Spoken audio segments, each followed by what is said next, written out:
Question വായിക്കാം. What is the ratio between 2 rupees and 50 പൈസ? So ഇവിടെ 2 rupeesന്റെയും 50 പൈസന്റെയും റേഷ്യോ കണ്ടുപിടിക്കണം. എന്നാൽ യൂണിറ്റ് സെയിം അല്ലാത്തതുകൊണ്ട് നമുക്ക് 2 rupeesനെ പൈസയിലേക്ക് മാറ്റണം. So 1 rupee is equal to 100 പൈസ. So 2 rupee is equal to 200 പൈസ. ഇവിടെ 200 is to 50. 10 നമുക്ക് ഇതിനെ 10 കൊണ്ട് ഡിവൈഡ് ചെയ്യാം. 10 കൊണ്ട് ഡിവൈഡ് ചെയ്യുമ്പോൾ ഈ 0 പോകും.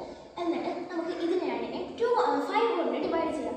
20യെ 5 കൊണ്ട് ഡിവൈഡ് ചെയ്യുമ്പോൾ 4 ആൻസർ ആയിട്ട് കിട്ടും. 5നെ 5 കൊണ്ട് ഡിവൈഡ് ചെയ്യുമ്പോൾ 1 ആൻസർ ആയിട്ട് കിട്ടും.